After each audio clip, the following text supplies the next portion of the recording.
மனம் திரும்புதலை குறித்து தான் நாம் இன்று பார்க்க போகிறோம். ஆண்டவர் நம்மோடு கூட அது குறித்ததான சில காரியங்களை பேச விரும்புகிறார். அதற்கு ஆதாரமாய் 4ஆம் வசனத்தை வாசிப்போம். 51ஆம் சங்கீதம் வசனம் 4 வாசிப்போம். தேவனே, உங்களுக்கு விரோதமாக மட்டும்தான் நான் பாவம் செய்தேன். and done what is evil in your sight. உம்முடைய கண்களுக்கு பொல்லாப்பானதை நான் தைரியமாக நடப்பித்தேன். சில பாவங்கள் நம்முடைய வாழ்க்கையில சீக்கிரமா கடந்து போயிடும். சில பாவங்களுடைய நினைவுகளை கூட நம்முடைய வாழ்க்கையில நம்ம மறந்து போயிடுவோம் பாருங்க. ஆனா சில பாவங்கள் நம்முடைய வாழ்க்கையில கட்டுக்களை போல, சங்கிலிகளை போல நம்மை பிடித்து இழுத்து கொண்டு இருக்கும், நம்மளை கட்டிக்கிட்டு இருக்கும். பாவத்தினால் கட்டப்பட்டவர்களுக்கு அதை புரிஞ்சுக்க முடியும் நான் நினைக்கிறேன். நீங்க பாவத்தை விரும்பி செய்யறதா நினைச்சிட்டு இருக்கிறீங்க, ஆனால் பாவம் தன் விருப்பத்திற்கு ஏற்ப உங்களை நடத்தி கொண்டிருக்கிறது. இது ஒரு பெரிய போராட்டம் பாருங்க. சில பாவங்களை பண்ணிட்டு அப்படியே மறந்து போயிடுறோம், ஈஸியா விட்டுறோம். சில விஷயங்கள்லாம் நமக்கு அது பாவமாகவே நம்ம உணர்வதில்லை. ஆனா ஒரு சில காரியங்கள் நம்முடைய ரகசிய வாழ்க்கையில போட்டு நம்மளை நசுக்கி கொண்டிருக்கும், நம்மை பிழிந்து கொண்டிருக்கும், நம்மளை கட்டுப்படுத்தி கொண்டிருக்கும், நம்மளை இயங்கி கொண்டிருக்கிறோம். ஒரு பொம்மை மாதிரி அதற்கு நம்ம அடிமையா இருப்போம். அந்த டைம் வந்த உடனே கை காலெல்லாம் பதற ஆரம்பிச்சிடும், ஓடிடுவோம், நம்மளை தனிமைப்படுத்தி ஓடிடுவோம். அவைகளை தீவிரமாய் நடப்பிக்க நம்ம காசு செலவு பண்ணுவோம். அவைகளை தீவிரமாய் நடப்பிக்க நம்ம என்ன பண்ணுவோம்? ஆட்களை தேர்ந்தெடுப்போம். அவைகளை தீவிரமாய் நடப்பிக்க என்னெல்லாம் முடியுமோ அத்தனையும் செய்வோம். அந்த நேரத்தில் பார்த்து அப்பா வந்து கேட்கிறாரு, எங்கப்பா போற அப்படின்னா பயங்கர கோவம். மனைவி வந்து கேட்கிறாங்க, எங்கப்பா போற? கணவன் வந்து கேட்கிறாங்க, யார்கிட்ட பேசிட்டு இருக்கிறீங்க? அதனுடைய எதிர்வினை பார்த்தீங்கன்னா, இதுவரைக்கும் அன்போடு கூட நடந்து கொண்டிருந்ததான் நீங்கள் நான் எதிர்வினை ஆற்றுகிறோம். சம்பந்தமே இல்லாம நமக்குள்ள இருந்து கிரிகள் வெளிப்படுத்துகிறது. சம்பந்தம் இல்லாத பேச்சுக்கள், கோபங்கள் நம்மிடத்துல இருந்து வெளிப்படுகிறது. காரணம் என்ன தெரியுமா? நமக்குள் இயங்கி கொண்டிருக்கிறதான அந்த பாவத்தினுடைய தீவிர தன்மையாகும். அதனுடைய பிடியில் நாம் இருக்கிறோம் என்கிறதான உணர்வு நமக்குள் கடந்து வர வேண்டும்.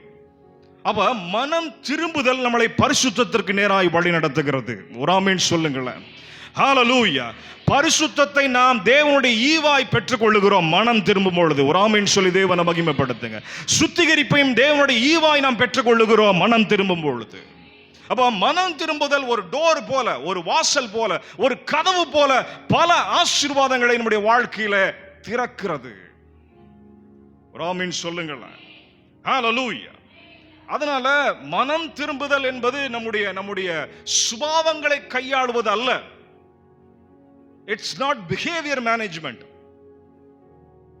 மனம் திரும்புதல் என்பது நம்முடைய இருதயத்தை கையாளுவதாகும். நம்முடைய கிரியைகளை கையாளுவது அல்ல. மனம் திரும்புதல் நம்முடைய இருதயத்தை கையாளுவதாகும். ஏன்னா மனம் திரும்புதல் சுபாவ மாற்றத்திலிருந்து தொடங்குவதல்ல. மனம் திரும்புதல் மனமாற்றத்திலிருந்து தொடங்குகிறது, இருதய மாற்றத்திலிருந்து தொடங்குகிறது, சிந்தனை மாற்றத்திலிருந்து தொடங்குகிறது. ஒரு ஆமென் சொல்லுங்களேன்.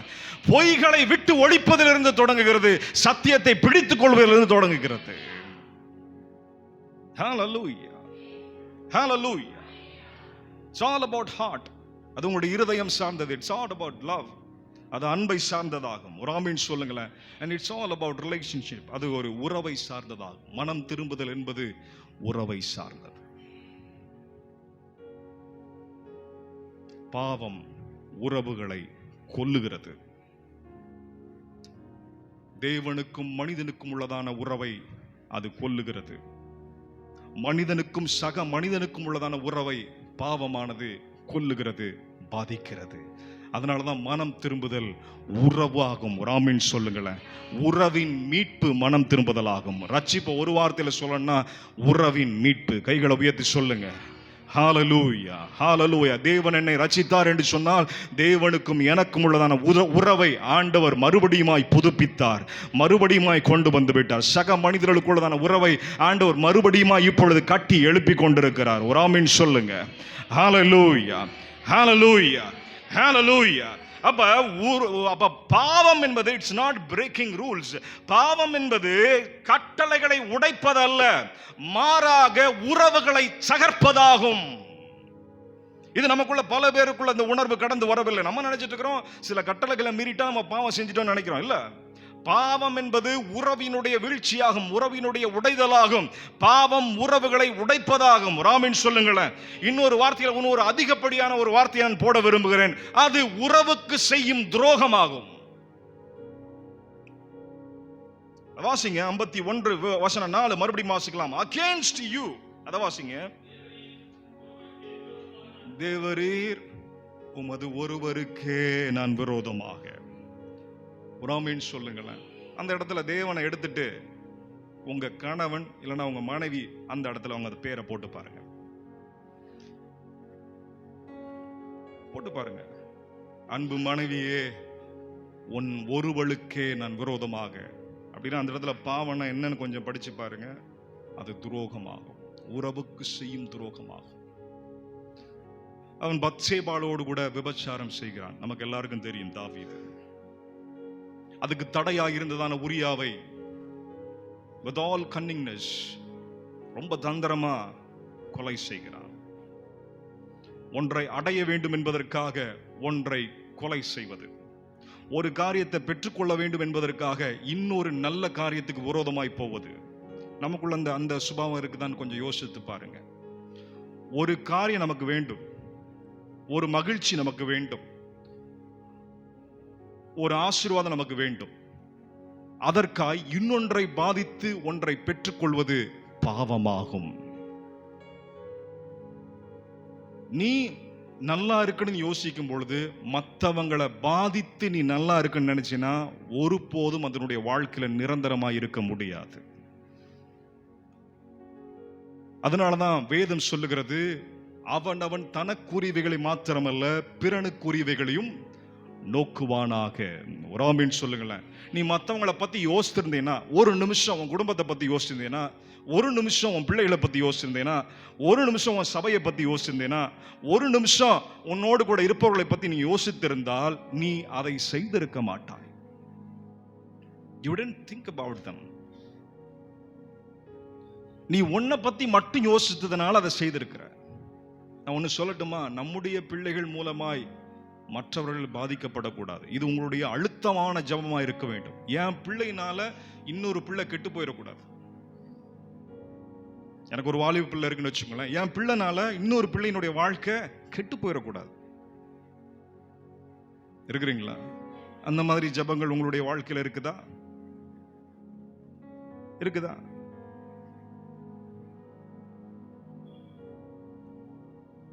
என்னால இன்னொரு விசுவாசி கெட்டு போயிடக்கூடாது. என் சபையினால இன்னொரு சபை கெட்டு போகக்கூடாது. என் குடும்பத்தினால இன்னொரு குடும்பம் கெட்டு போகக்கூடாது. மற்றவருடைய நலனுக்காய், மற்றவருடைய ஆசீர்வாதத்துக்காய் அவங்களும் நல்லா இருக்கணும்னு சொல்லிட்டு எப்ப நீ வாழ ஆரம்பிக்கிறியோ, உறவுக்கு எப்பொழுது முக்கியத்துவம் கொடுக்கிறியோ, அப்பொழுது நீ பாவம் செய்வதிலிருந்து தப்பிப்பாய். உன் மனதிலேயே அவைகளுக்கு முற்றுப்புள்ளி வைக்க முடியும். ராமீன் சொல்லுங்களேன். அந்த உரியவனுடைய குடும்பத்தை நினைச்சு பாத்தீங்களா?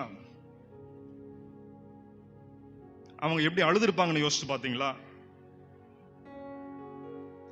தாவீதினுடைய குடும்பத்தை நினைச்சு பாத்தீங்களா? அவங்களுக்கு என்ன மாதிரியான உணர்வை இது கொடுத்திருக்குன்னு கொஞ்சம் யோசிச்சு பார்த்திருக்கீங்களா?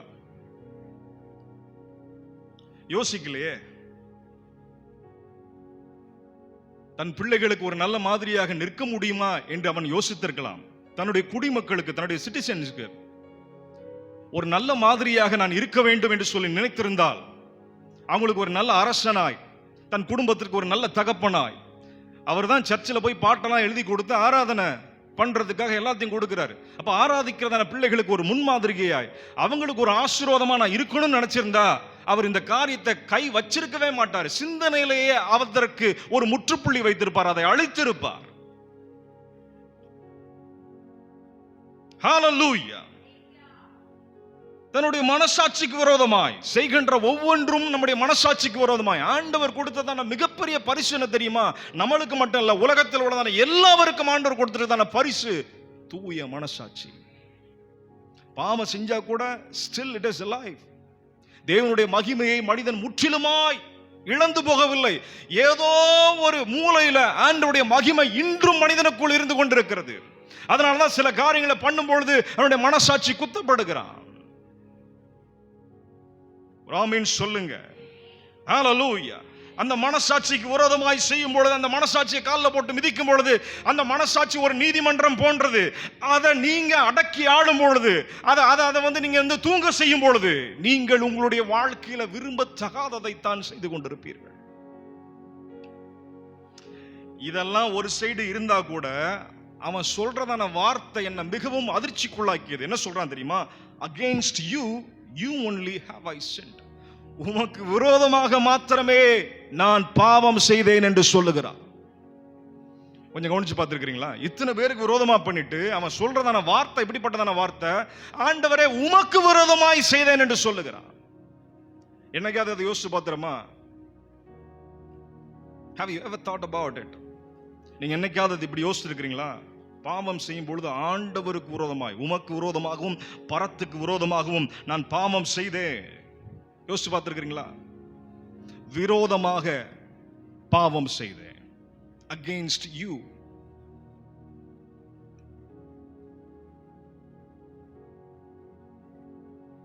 ஆமென் சொல்லுங்க. கீழ்ப்படியாமை தான் பாவம் என்று சொல்லிவிட முடியாது. பாவத்தில் கீழ்ப்படியாமை உண்டு. then what is sin? அப்பனா பாவம் என்னன்னு கேட்டீங்கன்னா, பாவம் துரோகமாகும், உறவுக்கு செய்யும் துரோகமாகும். என்ன ஆண்டவர் படைச்சார், அவருடைய சாயல் என்னை சிருஷ்டித்தார், அவருடைய அன்பினாலே அவருடைய கிருபையினால எல்லாவற்றையும் படைத்து என்னை ஆண்டுகோள் என்று சொல்லி என்னை ஆசீர்வதித்தார். அவர் என்னோடு கூட நடந்தார், ஒவ்வொரு நாளும் என்னோடு கூட சஞ்சரித்தார், என் கூடயே நடந்தார், என் கூடயே தூங்கினார், என் கூடயே சாப்பிட்டார், என் கூடயே ஒரு நண்பனை போல பழகினார். ஆனால் அவர் சொல்லுக்கு விரோதமாய், அவருடைய விருப்பத்திற்கு விரோதமாய், அவருடைய மனசுக்கு விரோதமாய், அவருடைய சித்தத்திற்கு விரோதமாய், அவருக்கு விரோதமாய் நான் பாவம் செய்தேன். அவருக்கு விரோதமா செய்ததுனாலதான் அவரை என்னால நேருக்கு நேர பார்க்க முடியல, அவர் முகத்தை பார்க்க முடியவில்லை. நான் ஒளிந்து கொண்டேன். என் பாவம் என்னை அன்பிலிருந்து, உறவிலிருந்து என்னை அகற்றி கொண்டு போனது. என்னுடைய வாழ்க்கையை அசிங்கமானதாய் உணர செய்தது, என்னை தனிமைப்படுத்தியது. நான் அதே தோட்டத்தில் இருந்தாலும் தனிமைப்படுத்தப்பட்டவனாக உணரத் தொடங்கினேன். ஒரே குடும்பத்தில் தான் இருப்பீங்க, ஆனா உங்களுக்கும் குடும்பத்துக்கும் சம்பந்தம் இல்லாத ஒரு உணர்வு உங்களை ஆளத் தொடங்கிவிடும். ஒரே சபையில தான் இருப்பீங்க, ஒரு டிட்டாச்மெண்ட் உண்டாகிறோம். ஒன்றுக்கு விரோதமாய் நீங்கள் செயல்படும் பொழுது அதற்காய் நீங்கள் நிற்க முடியாத நிலைமை உண்டாகிறது. நீ ஏன் உன் குடும்பத்துக்கு விரோதமா பாவம் செய்து கொண்டிருக்கும் பொழுது உன் குடும்பத்துக்காக நீ நிற்கிறன்னு சொல்றது எவ்வளவு பெரிய பொய் தெரியுமா? அது என் கணவருக்காக நான் நிற்கிறேன், என் மனைவிக்காக நிற்கிறேன், நான் அவங்களை நேசிக்கிறேன்னு சொல்றது எவ்வளவு பெரிய அப்பட்டமான பொய் என்று உங்களுக்கு தெரியுமா? டீப் இன்சைட் உங்களுடைய இருதயத்தின் ஆழத்தில் உங்களுக்கு தெரியும். நீயே உன் குடும்பத்துக்கு விரோதமா போயிட்டு இருக்கிற, உன் மனைவிக்கு விரோதமா போயிட்டு இருக்கிற, உன் கணவனுக்கு விரோதமா போயிட்டு இருக்கிற. அப்புறம் எப்படி நீ வல்லமையாய் உனக்குரியவர்களுக்காய் நிற்க முடியும்? உன் குடும்பத்தினுடைய ஆசீர்வாதத்துக்கு, அதனுடைய நலனுக்கு, அதனுடைய சுகத்திற்கு விரோதமாய் நீதான் நின்று கொண்டிருக்கிறாய்.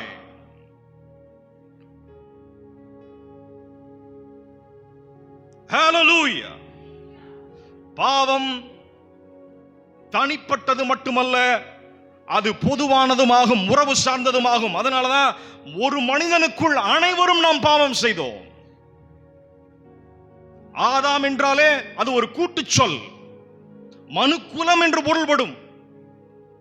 பாவம் ஒரு தனி மனிதன் சார்ந்ததல்ல, அது கூட்டாக நம்மை பாதிக்கும். நீ எடுக்கிறதான ஒரு தீர்மானத்திற்கும் ஒரு இஃபெக்ட் உண்டு.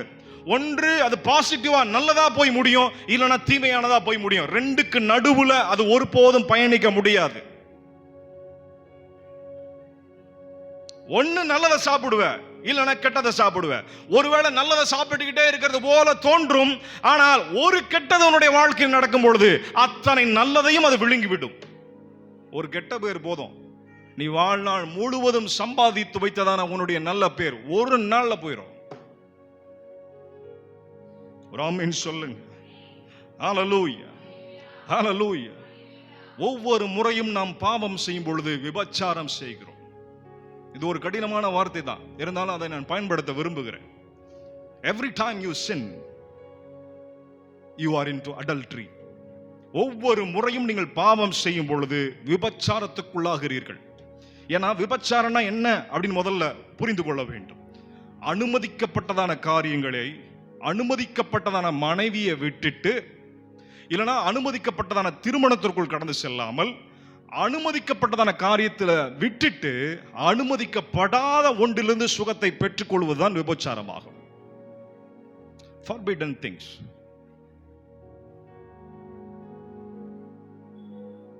Satisfaction in the forbidden things. தடை செய்யப்பட்ட காரியங்களிலே சந்தோஷத்தை தேடுவது, திருப்தியை தேடுவது தான் விபச்சாரமாகும். ஒவ்வொரு பாவம் நம்ம செய்யும் பொழுதும் அதுல ஒரு திருப்தியை நம்ம பார்க்கிறோம். ஒரு பொய் சொன்னா நமக்குள்ள ஒரு சந்தோஷம், ஒரு ஏதோ ஒரு லாபம். எல்லா பாவத்திற்கு பின்பதாக ஒரு சுகம் இருக்கிறது. There is pleasure in every sin. ஒவ்வொரு பாவத்திலும் சுகம் உண்டு. அதனால தான் நம்ம பண்றோம், இல்லைன்னா அதை நம்ம பண்ண மாட்டோம். சுகம் இல்லாத பாவம் ஒன்றை சொல்ல முடியுமா உங்களால?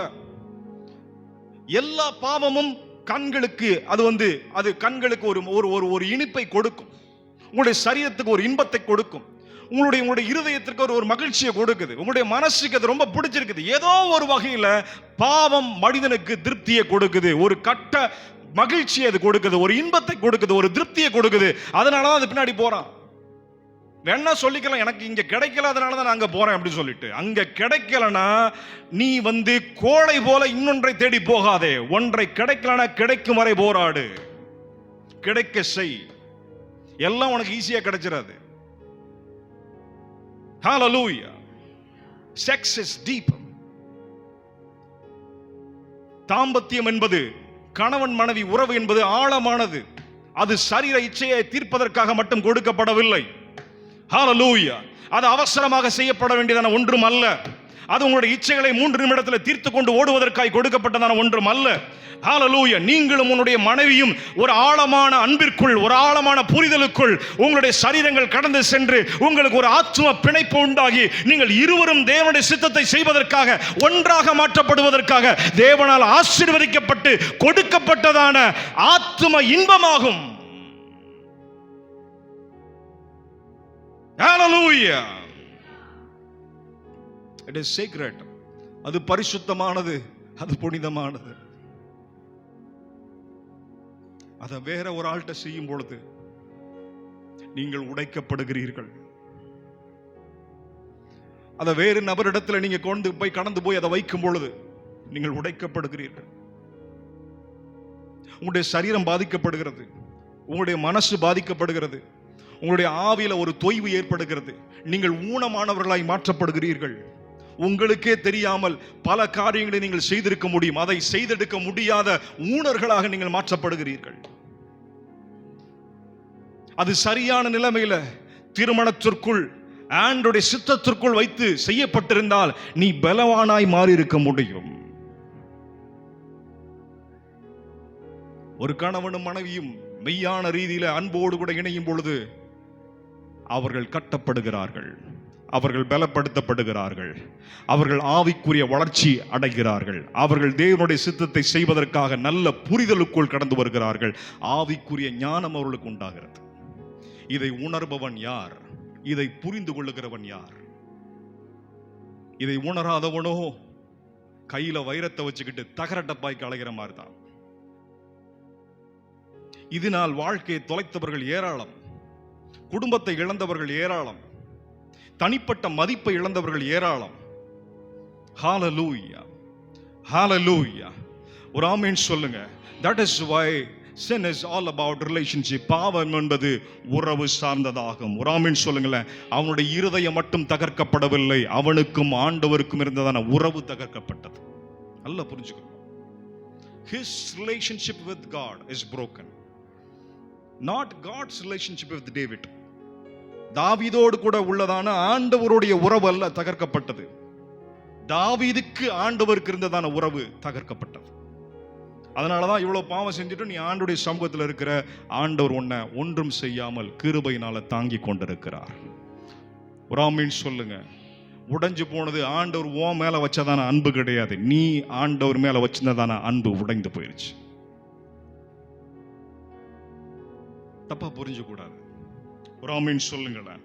ஹல்லேலூயா, ஹல்லேலூயா. அதனால பாவம் செய்யும் பொழுது, தவறு செய்யும் பொழுது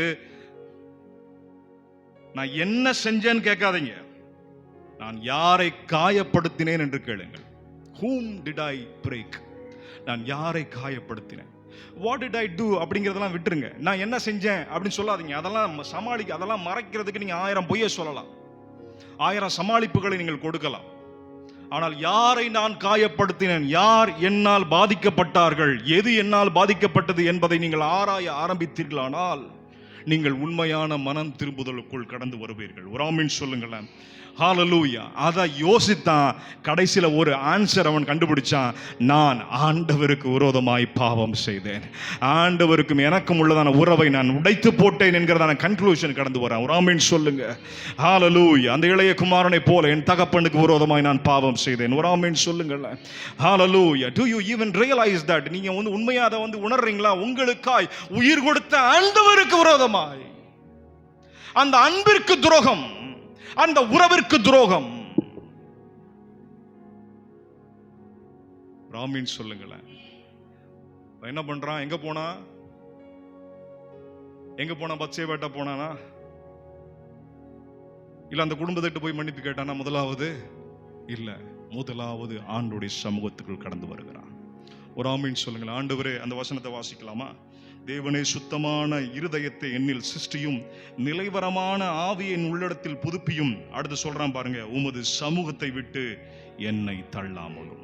ஆண்டவர் தள்ளினது கிடையாது, ஆண்டவர் தன்னுடைய சமூகத்தை விட்டு ஒருவனையும் தள்ளினது கிடையாது. மனிதன் தான் ஆண்டவருடைய சமூகத்தை விட்டு விலகி சென்றான். தள்ளாமலும். அடுத்து வாசிங்க, உமது பரிசுத்த ஆவியை என்னிடத்திலிருந்து. ஆண்டவர் எடுக்கலாம் செய்யலையா, உனக்குள்ள இருக்கிறதுனால தான் நீ இவ்வளவு தூரம் யோசித்து ஆண்டவரிடத்துல இப்ப கடந்து வந்திருக்கிற.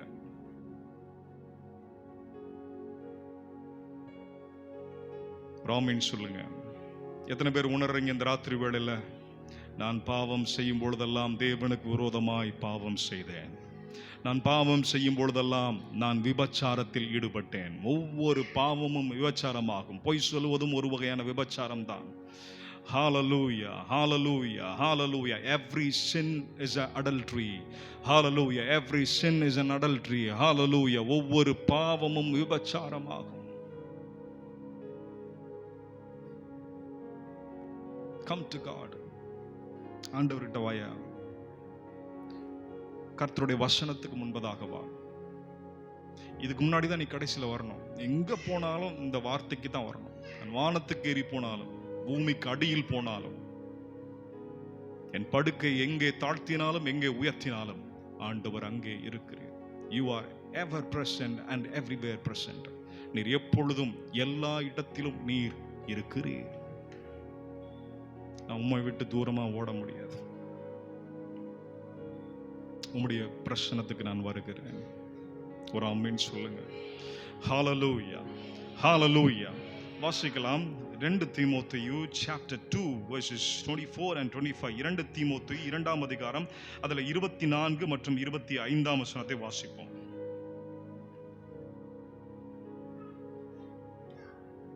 வாசிக்கலாம்.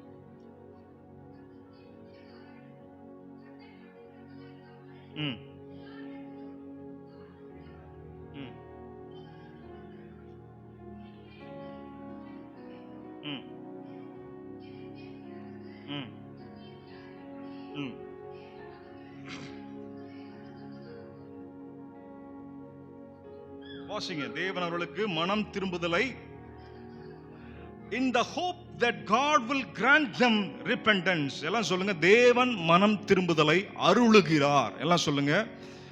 மனம் திரும்புதல் இட் கம்ஸ் ஃப்ரம் காட். மனம் திரும்புதல் தேவனிடத்திலிருந்து கடந்து வருகிறது. ஒரு ஆமீன் சொல்லுங்களேன். மனம் திரும்புதல் எங்கிருந்து கடந்து வருகிறது சொல்லுங்க. மனம் திரும்புதல் இட்ஸ் a gift.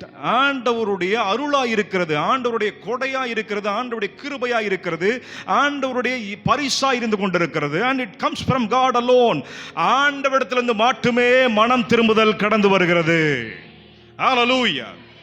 மன்னிப்பு நீங்கள் கேட்கலாம், ஆனால் மனம் திரும்புதல் ஆண்டவரிடத்திலிருந்தே கடந்து வருகிறது.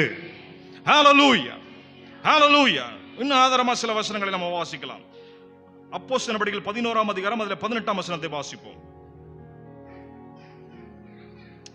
Acts chapter 11 verse 18 வாசிங்க. அப்போஸ்தலர் நடபடிகள் 11ஆம் அதிகாரம் அதிலே 18ஆம் வசனத்தை வாசிப்போம்.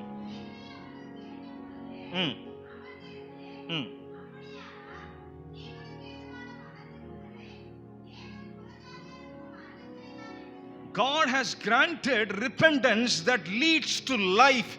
ஜீவனுக்கு ஏதுவாய் நடத்துகிறதான மனம் திரும்புதலை ஆண்டவர் நமக்கு மட்டுமல்ல எல்லாருக்கும் தந்தருளினார். சொல்லுங்க சத்தமா, சத்தமா சொல்லுங்க. ஆண்டவருக்காக நீங்க கோடி ரூபாய் கொடுத்தாலும் இதை நீங்கள் விலை கொடுத்து வாங்க முடியாது. இதை ஆண்டவர் தம்முடைய தானமாய் ஒவ்வொருவருக்கும் தருகிறார். ஒரு ஆமீன் சொல்லுங்களேன். ஹalleluya. ரோமர் 2ஆம் அதிகாரம் அதிலே 4ஆம் வசனத்தை வாசிப்போம். Romans chapter 2 verse 4 வாசிக்கலாம். Not knowing that God's kindness is meant to lead you to repentance. அத வாசிங்க. ரோமர் 2:4 வாசிப்போம்.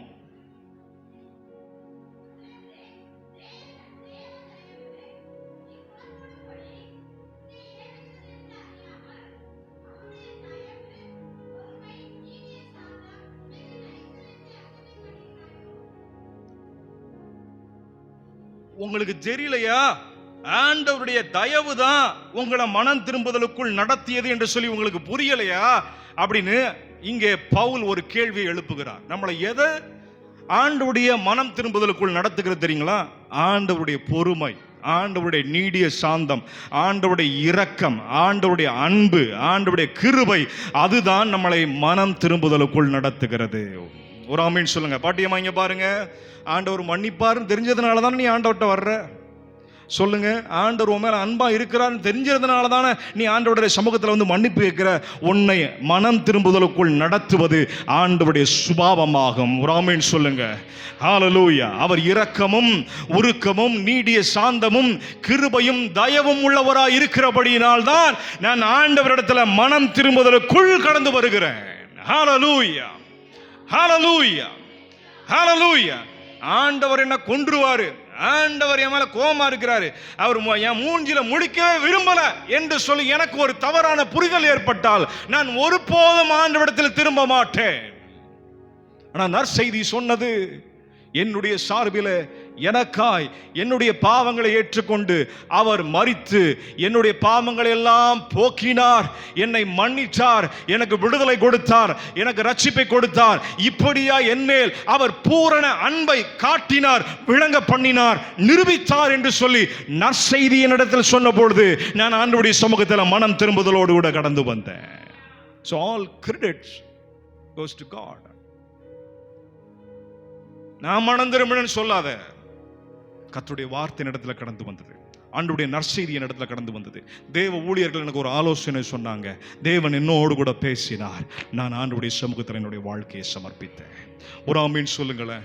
நான் திருந்தனேன், நான் மாறிட்டேன்டா அப்படி சொல்றது அது தனிப்பட்ட பெருமையை காட்டுகிறது. உண்மையில் நீ மனம் திரும்பவில்லை. ஒரு ஆமீன் சொல்லுங்களேன். ஹalleluya. மனம் திரும்பினால் உன்னுடைய வாழ்க்கையில மனம் திரும்புதலுக்கு ஏதுவான கனிகள் உண்டாகும். It's a gift from God. ஆண்டவருடைய அது தானமா இருந்து கொண்டிருக்கிறது. ஒரு ஆமென் சொல்லுங்களேன். ஹalleluya. உண்மையான மனம் திரும்புதல் உன்னை அவரை போல மாற்றும். அதனாலதான் ஆண்டவர் உன்னை மனம் திரும்புதலுக்குள் நடத்துகிறார். தன் நாட்டை நடத்துவது போல, தன் குடும்பத்தை நடத்துவது போல தன்னுடைய சபையை, மனவாட்டியாகிய சபையை ஆண்டவர் மனம் திரும்புதலுக்குள் நடத்துகிறார், சுத்திகரிப்புக்குள் நடத்தி கொண்டிருக்கிறார். ஒரு ஆமென் சொல்லுங்களேன். சத்தியத்தின் வாயிலாக, பரிசுத்த ஆவியானவருடைய புதுப்பித்தனுடைய வாயிலாக ஆண்டவர் சபையை மனம் திரும்புதலுக்குள் நடத்தி கொண்டிருக்கிறார். ஹalleluya.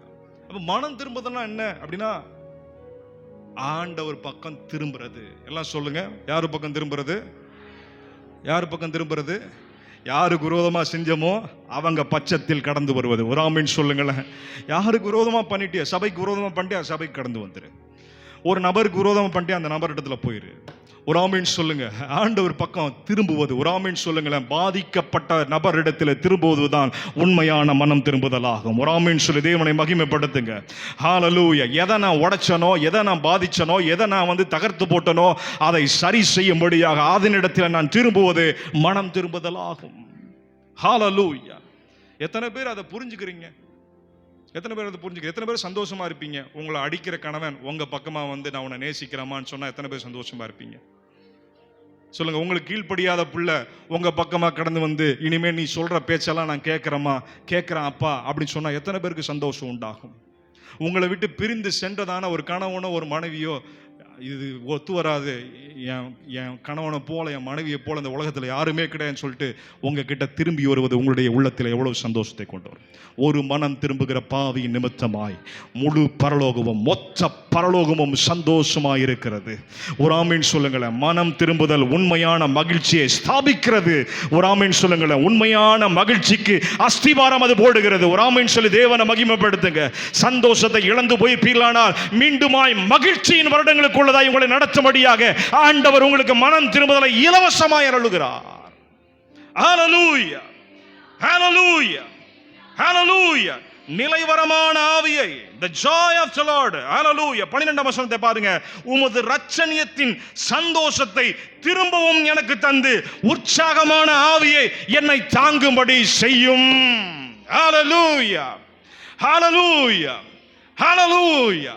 சந்தோஷத்தை இழந்து, மகிழ்ச்சி இழந்து, உற்சாகத்தை இழந்து எதுக்குடா வாழ்றோம் அப்படிங்கிறதான ஒரு நிலைமைக்குள்ள போனதான ஒன்றை ஆண்டவர் மறுபடியும் கொண்டு சந்தோஷத்தினால் உன்னை நிறைத்து மறுபடியும் உற்சாகத்தினால் உன்னை தாங்கி நீ செய்ய வேண்டிய வேலைகளை செய்யும்படியாக ஆண்டவர் உன்னை பலப்படுத்துகிற தெய்வமாக இருந்து கொண்டிருக்கிறார். கைகளை உயர்த்தி ஆண்டவரை மகிமைப்படுத்துவோம்.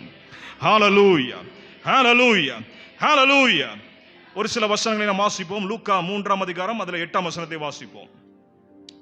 Luke chapter 3 verse 8 வாசிப்போம்.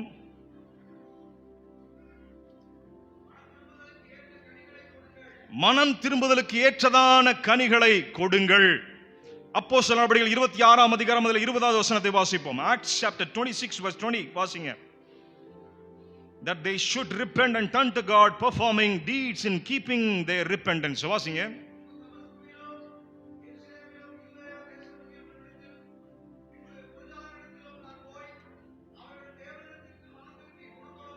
தேவனிடத்தில் மனம் திரும்பி கடந்து வந்து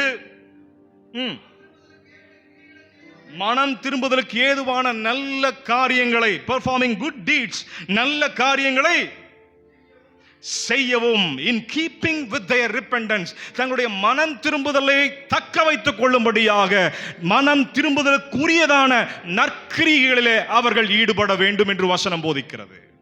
ஒரு ஆமீன் சொல்லுங்களேன். ஹல்லேலூயா. கெட்ட காரியம் பண்ண, இதுவரைக்கும் நீ கெட்ட காரியம் பண்ண, அதை விட்டா மட்டும் போதாது, அதற்கு இணையான மனம் திரும்புதலுக்கு இணையான மனம் திரும்புதலை தங்க செய்கிறதான நீ மனம் திரும்புதலை நிலை பெறும்படியான நற்கிரிகளை நீ செய்ய வேண்டும். ஒரு ஆமீன் சொல்லுங்களேன். துரோகம் பண்ண இப்ப உண்மையாயிரு. கொஞ்சத்தில் உண்மையா இருந்தால் அநேகத்தில் அதிபதியாய் நன்னை மாற்றுவேன் என்று ஆண்டவர் வாக்களித்திருக்கிறாரே. ஒரு ஆமீன் சொல்லுங்களேன். ஹல்லேலூயா. 2 கொரிந்தியர் 7ஆம் அதிகாரம் அதில் 10ஆம் வசனத்தை வாசிப்போம். மனம் திரும்புதலுக்கு ஏதுவான துக்கமோ தேவ துக்கமோ, godly grief produces a repentance that leads to salvation without regret. அது வாசிங்க. தேவனுக்கு ஏற்ற துக்கம் மனஸ்தாபப்படுகிறதுக்கு, ஐயோ நான் மனம் திரும்புதுனா நஷ்டமாயிருமே, நான் மனம் திரும்பிட்டா எல்லாரும் என்ன அசிங்கமா நினைப்பாங்களே, இந்த காரியம் எல்லாத்துக்கும் தெரிஞ்சு போயிருமே அப்படின்னு நினைச்சு நீ வருத்தப்படாம ரட்சிப்புக்கு ஏதுவான, சமாதானத்துக்கு ஏதுவான, ஒப்புரவாதத்துக்கு ஏதுவான, சந்தோஷத்துக்கு ஏதுவான, சமாதானத்துக்கு ஏதுவானதை அது உங்களுக்கு கொண்டு வருகிறது. ஒரு ஆமீன் சொல்லுங்களேன். ஹல்லேலூயா. Never be afraid to repent. மனம் திரும்புறதுக்கு மாத்திரம் ஒருபோதும் நீங்க என்ன பண்ணிடாதீங்க, பயந்துராதீங்க, வெக்கப்பட்டுறாதீங்க. ஹல்லேலூயா. ஒரு கதை சொல்லட்டுமா? ஒருத்தர் இருந்தார், அவருடைய பேர் சாக்ரட்டிஸ் நினைக்கிறேன். அவருடைய சீஷன் ஒரு நாள் என்ன பண்ணிட்டாராமா, அந்த விபச்சார விடுதிக்குள்ள அந்த விபச்சாரம் செய்கிறதான சகோதரி இடத்துல கடந்து போய் உள்ள வீட்டுக்குள்ள இருக்கிறார். சரிங்களா? வெளியில அவருடைய செருப்பு கிடக்கிறது. அந்த வழியா குரு போயிருக்கிறாரு. தன்னுடைய சீஷனுடைய செருப்பு மாதிரியே இருக்குதே அப்படின்னு சொல்லிட்டு சீஷனுடைய பேரை சொல்லி கூப்பிடுறாரு. அவருடைய பேரை ஒரு வாட்டி சொல்றாரு, 2 வாட்டி சொல்றாரு, 3 வாட்டி. எனக்கு நல்லாவே தெரியும் இது உன் செருப்பு தான், உள்ள நீ இருக்கிற அப்படின்னு சொல்லிட்டு எனக்கு 100% தெரியும் அப்படின்னு சொல்லிட்டு சத்த போட்டு கூப்பிடும் பொழுது அவன் சொல்லுகிறான், குருவே எனக்கு வெளியே வர்றதுக்கு அசிங்கமா இருக்குது, உங்க மூஞ்சில முடிக்கிறதுக்கு அசிங்கமா இருக்குது என்று சொன்னானாமா. அதற்கு குரு சொன்னார், நீ வெளியே வர்றதுக்கு அல்லடா, உள்ள போறதுக்கு அசிங்கப்பட்டிருக்கணும். உள்ள போவதற்கு, இந்த காரியத்தை செய்யறதுக்கு தான் நீ அசிங்கப்பட்டிருக்கணுமே ஒழிய அதை விட்டுட்டு திரும்பி வெளியே வர்றதுக்கு ஒருபோதும் அசிங்கப்படக்கூடாது. நான் உன்னை தள்ள மாட்டேன், நீ வெளியே கடந்து வா சீக்கிரமா என்று சொல்லி குரு சொன்னாராமா. இன்றும் ஆண்டவர் அதைத்தான் சொல்லுகிறார். சீக்கிரமா என்னிடத்தில் கடந்து வா, சீக்கிரமா வந்துடு. ஹல்லேலூயா, ஹல்லேலூயா. ஒரு ஆமென் சொல்லுங்க, ஒரு ஆமென் சொல்லுங்க. தாவீது மனம் திரும்புதுனால அவனுடைய வாழ்க்கையில் என்னெல்லாம் நன்மை வந்துச்சுன்னு சொல்லிட்டு நீங்க போய் படிச்சு பார்க்கணும். சங்கீதங்களை போய் வாசிக்க வேண்டும், ஹிஸ்டரியை போய் படிக்கணும். ஆண்டவர் அவனுக்கு புது பாடலை கொடுத்தார். எல்லாம் சொல்லுங்க, என்ன பாட்டு கொடுத்தாரு? சத்தமா சொல்லுங்க. இதுவரை யாருடைய மனதிலும் யாருடைய சிந்தனையிலும் எந்த சபையிலும் பாடப்படாத ஒரு புது பாடலை ஆண்டவர் கொடுத்தார். கைகளை உயர்த்தி சொல்லுங்க, ஒரு ஆமென் சொல்லுங்க. அவன் ஆண்டவர் ஒரு புது பாடலை கொடுத்து ஆசீர்வதிக்கிறார். A song full of new thoughts. புத்தம் புதிய சிந்தைகளோடு கூட எழுதப்பட்டதான ஒரு புதிய பாடல். மனமாற்றம் உண்டாதனால அவனுடைய திங்கிங்கே மாறிடுச்சு, அவனுடைய யோசனைகளே மாறிடுச்சு. அவன் இதுவரைக்கும் சிந்திச்ச மாதிரி இப்ப சிந்திக்கல. ஃப்ரெஷ்ஷான, ரொம்ப ரொம்ப ஆரோக்கியமான புதிதான யோசனைகள் அவனுக்குள்ள இருந்து புறப்பட ஆரம்பிக்கிறது. ஒரு ஆமென் சொல்லுங்களேன். இன்னைக்கு வரைக்கும் அவனுடைய பாடல்கள் நமக்கு ஆசீர்வாதமா இருக்கிறபடினால ஆண்டவரை கைகளை உயர்த்தி ஸ்தோத்திரிக்க வேண்டும். ஹல்லேலூயா, ஹல்லேலூயா. ஒரு ஆமென் சொல்லுங்க. ஹல்லேலூயா. கர்த்தர் என்னுடைய நாவிலே புது பாடலை வைக்கிறார். ஒரு புதிய தொடக்கத்தை ஆண்டவர் எனக்கு கொடுக்கிறார். ஒரு புதிய தீர்மானங்களை எடுக்க, ஒரு புத்தம் புதிய தொடக்கத்தை, அது எனக்கு மட்டும் இல்ல, பாடுறதான கேட்கிறதான எல்லாருக்கும் புதிய வாழ்க்கையை கொண்டு வரும்படியான ஒரு புதிய தொடக்கத்தை ஆண்டவர் கொடுக்கிறார். அதே சேத்துக்குள்ள மறுபடியும் விழுந்துக்கிட்டு மறுபடியும் சுத்திக்கிட்ட மறுபடியும் விழுந்து புரண்டு எந்திரிச்சு அதே அதுசுத்தத்தில், அதே குற்ற உணர்வுல, அதே வெக்கத்தில், அதே அவமானத்தில், அதே மாதிரியாக மறுபடியும் திரும்பி எழுந்துட்டு அதை மறக்கிறதுக்காக ஒரு குடி, அதை மறக்கிறதுக்காக ஒரு சிகரெட், அதை மறக்கிறதுக்காக வேற காரியங்களை செஞ்சுக்கிட்டு இதுக்குள்ளேயே என்னுடைய வாழ்க்கையை ரொட்டேட் பண்ணிக்கிட்டு குண்டு சட்டிலேயே குதிரை ஓட்ட போகிறாயா? இல்ல வானம் உலக அளவையில் எல்லை இல்லாமல் விரிந்து கிடப்பதை போல உன்னுடைய சிந்தனைகளுக்கும் உன்னுடைய யோசனைகளுக்கும் எல்லை இல்லாமல் இருக்கும்படியாக புதிய பாடலை பெற்றுக்கொள்ளும்படியாய் கடந்து வர போகிறாயா? It is all in your hands. உன்னுடைய கரத்தில் அது இருக்கிறது. ஒரு புதிய வாழ்க்கை சிலருடைய வாழ்க்கையில தொடங்கணும்னா, உங்க குடும்பத்துக்குள்ள புத்தம் புதிய மாற்றம் வரணும்னா, இது வரைக்கும் நீ செஞ்சுக்கிட்டு இருந்த அந்த காரியத்தை விடும்படியாய் தேவனிடத்தில் நீ கடந்து வர வேண்டும். இல்லைன்னா இதே ரிசல்ட் தான் மறுபடியும் கிடைக்கும்.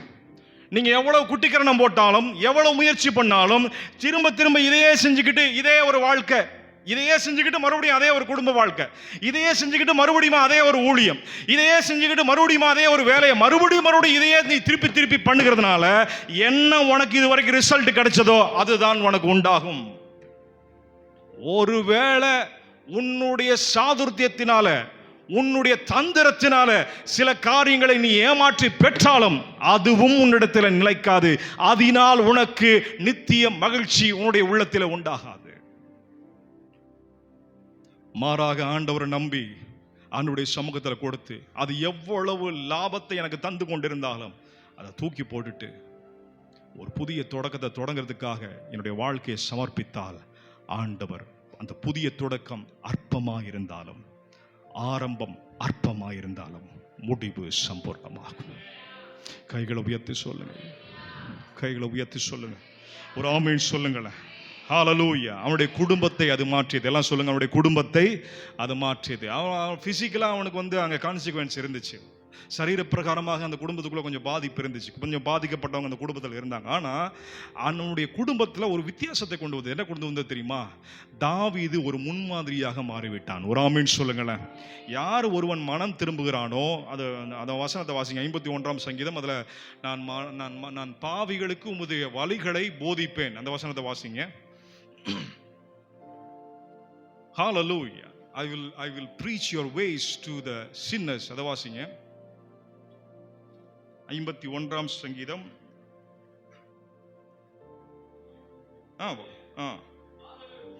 அப்பொழுது பாவிகளுக்கு உமது வழிகளை உபதேசிப்பேன். சொல்லுங்க, யாரு மனம் திரும்ப? பாவிகள் உம்மிடத்தில் நீ மனம் திரும்பி ஆண்டவருடைய சமூகத்தில் கடந்து வந்தா, you will become the preacher of grace. நீங்க ஆண்டவருடைய கிருபையை போதிக்கிறவர்களாய் மாறுவீர்கள். ஒரு ஆமீன் சொல்லுங்களேன்.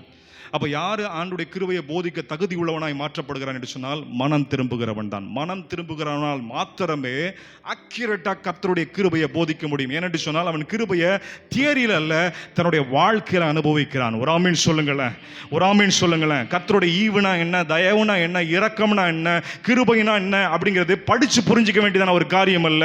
நம்முடைய வாழ்க்கையை ஆண்டவருடைய சமூகத்தில் ஒப்பு கொடுத்து பெற்றுக்கொண்டு போதிக்கிறதான ஒரு விஷயமாகும். ஒரு ஆமீன் சொல்லுங்களேன். தகுதி இல்லாதவர்களையும் தகுதியாக்குகிறதான தேவனுடைய கிருபையை நம்ம ஆராதித்துக் கொண்டிருக்கிறோம். அந்த கிருபையில் ஆராதித்துக் கொண்டிருக்கிறோம். அப்படி கிருபையினால நம்ம வாழ்ந்து கொண்டிருக்கிறோம். ஒரு ஆமென் சொல்லுங்களேன். ஹalleluya, ஹalleluya. இப்ப நீ போதிப்ப, இப்ப நீ பிரசங்கிப்பாய், இப்பொழுது நீ ஜெபிப்பாய், பாவிகள் கிருபைக்குள் கடந்து வருவார்கள். கைகளை தட்டி ஆண்டவரை மகிமைப்படுத்த வேண்டும். Hallelujah. You will become a powerful testimony in the hands of God. ஆண்டவருடைய கரங்களிலே வல்லமையான சாட்சியாய் நீ மாற்றப்படுவாய். உன்னால் ஊழியம் நடக்கும் இயேசுவின் நாமத்தினாலே. Hallelujah. மனம் திரும்பாமல் கிருபையை போதிப்பதினால் உனக்கு எந்த லாபமும் இல்லை. நீ தேவனுடைய கோபாக்கினை உன்னுடைய வாழ்க்கையில இன்னும் அதிகப்படுத்திக் கொண்டிருக்கிறாய். Hallelujah. வாயை திறந்தாதான் பொருள் வாய்க்குள்ள போகும். வாயை துறக்காம பார்த்துக்கிட்டே இருக்கிறதுனால ஒரு பொருள் வாய்க்குள்ள போகாது. தேவனிடத்தில் கடந்து வர வேண்டும். ஒரு ஆமென் சொல்லுங்களேன். அப்பொழுது நீ பேசுவ, பாவிகள் மனம் திரும்பி கடந்து வருவார்கள். உங்க குடும்பத்தில் ரட்சிக்கப்படுவான். ஒரு ஆமென் சொல்லுங்களேன். நீ ஜெபிக்கிறதான பிள்ளைகளுக்கு அங்க வாசம் 2 தீமோத்தேயுல வாசம், நான் ஜெபிப்பேன், நான் சரியா கொஞ்சம் தயவோடு கூட போதிப்பேன். அப்பொழுது என்ன பண்ணுவாங்க? கடவுள் மனம் திரும்புதலை அவர்களுக்கு பரிசாய் கொடுப்பார். ஒரு ஆமென் சொல்லுங்க. ஹalleluya, ஹalleluya. இவ்வளவு பிரசங்கம் பண்ணியும் இவ்வளவு போதித்தும் மனம் திரும்புதல் உண்டாகலனா நம்மிடத்தில் ஏதோ ஒரு குறை உண்டு என்பதை நாம் புரிந்து கொள்ள வேண்டும். நான் என்ன பிரசங்கிக்கிறேனோ அந்த பிரசங்கத்துக்கு ஒரு சாட்சியாய், உயிருள்ள சாட்சியாய் நான் நிற்க வேண்டும். நான் பாவிதாயா, நான் மோசமானவன் தான், நான் விபச்சாரம் பண்ணினேன், நான் வேசித்தனம் பண்ணேன். ஆனா ஈசோப்பின் ரத்தத்தினாலே, ஆட்டுக்குட்டியானுடைய ரத்தத்தினாலே நொறுங்குண்ட இருதயத்தோடு கூட கடந்து வந்ததான என்னை ஆண்டவர் கழுவி சுத்திகரித்து, இன்னைக்கு எங்கெல்லாம் அவமானப்பட்டனோ, யாரெல்லாம் என்னை அசிங்கமாக பார்த்தாங்களோ அவங்க முன்னாடி ஒரு மாதிரியாக ஆண்டவர் நிறுத்தியிருக்கிறார். ஒரு ஆமென் சொல்லுங்களேன். சில கெட்ட பேர், சில அவமானங்கள் மாற வேண்டும் என்று சொன்னால் ஆண்டுடைய சமூகத்தில் மனம் திரும்புதலோடு கூட கடந்து வர வேண்டும். ஒரு புதிய தொடக்கம் உங்களுடைய வாழ்க்கையில், ஊழியத்தில், குடும்பத்தில் தொடங்க வேண்டும் என்று சொன்னால் மனம் திரும்புதலோடு கூட ஆண்டுடைய சமூகத்துக்கு கடந்து வர வேண்டும். ஒரு ஆமென் சொல்லுங்களேன். அதுக்கப்புறம் அவனுடைய கிங்டம்ல ஒரு வித்தியாசத்தை பார்க்க முடிகிறது. அவனுடைய ராஜ்யம் அரசாளுகிறதான விதத்தில் ஒரு வித்தியாசத்தை பார்க்க முடிகிறது. ஒரு ஆமென் சொல்லுங்களேன். அவனுடைய டாக்டிக்ஸ், அவனுடைய பொலிட்டிக்கல் டாக்டிக்ஸ், அவனுடைய அரசியல் ரீதியான பயணத்தில், அந்த யோசனையில், அந்த திட்டத்தில் ஒரு மாற்றத்தை பார்க்க முடிகிறது. ஒரு ஆமென் சொல்லுங்களேன். ராஜ்யம் விரிவடைய தொடங்குகிறது. ஒரு ஆமென் சொல்லுங்க. இஸ்ரவேலுடைய ராஜ்யம் பலப்படுத்தப்படுகிறது. ஒரு ஆமென் சொல்லுங்களேன். தாவீதினுடைய சிங்காசனம் என்றென்றும் நிலைத்து நிற்கும்படியாக கர்த்தர் அவனை பலப்படுத்தி அவனை ஸ்திரப்படுத்துகிறார். ஒரு ஆமென் சொல்லுங்களேன்.